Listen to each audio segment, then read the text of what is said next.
بہت سے لوگوں کو بڑا شکوہ ہوتا ہے جناب کہ جی ہماری تو دعائیں ہی قبول نہیں ہوتی، اور کچھ لوگ ایسے بھی ملیں گے آپ کو، کہیں گے کہ جی ہم نے تو دعا کرنا ہی چھوڑ دی کیونکہ ہماری تو دعائیں قبول نہیں ہوتی۔ شاہ صاحب سے پوچھا گیا کہ کچھ دعائیں بہت تاخیر سے پوری ہوتی ہیں، اس کی کیا وجہ ہے؟ مرشد کامل روحانی اسکالر جناب سید سرفراز احمد شاہ صاحب فرماتے ہیں کہ دعا کا معاملہ بھی عجیب ہے۔ اللہ نے فرمایا میں دعا کا سننے والا ہوں، یا یہ فرمایا میں دعا قبول کرنے والا ہوں۔ اب دعا کو سننے، قبول کرنے اور پورا کرنے میں فرق ہے۔ اللہ دعا کو سنتا اور قبول کر لیتا ہے، لیکن وہ دعا پوری اس وقت ہوتی ہے جب وہ رب تعالیٰ کے کارخانہ قدرت میں اور نظام کائنات میں فٹ ہو رہی ہو۔ اس کی مثال بالکل ایسے ہے کہ میں آپ کے پاس آ کر کہوں کہ میں فلاں محکمے میں کلرک ہوں، میری ترقی تو کروا دیجیے۔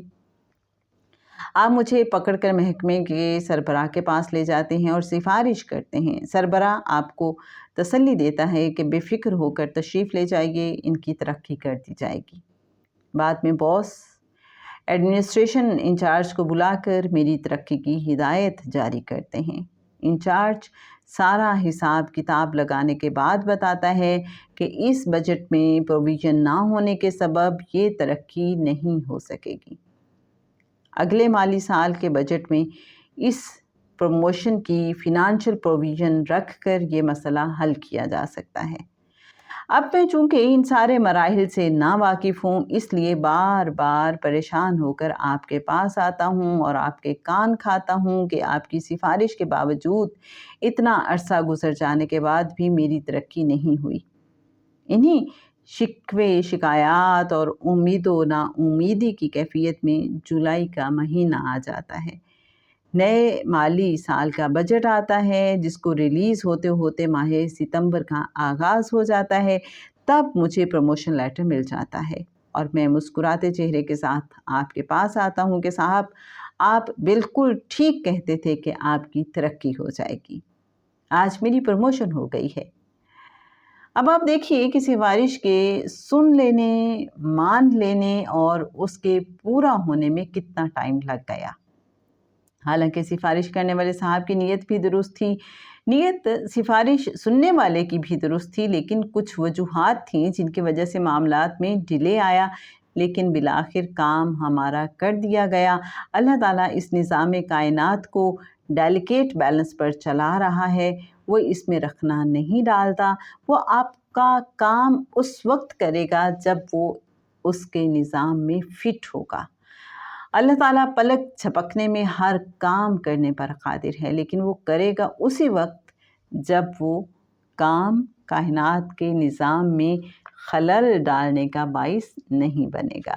ریفرنس کے لیے بتاتی چلوں کتاب لوح فقیر پیج 290 and 291۔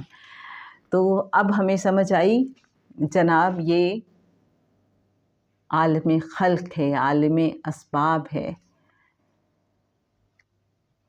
یہاں چیزیں پائے تکمیل تک پہنچنے کے لیے وقت لیتی ہیں۔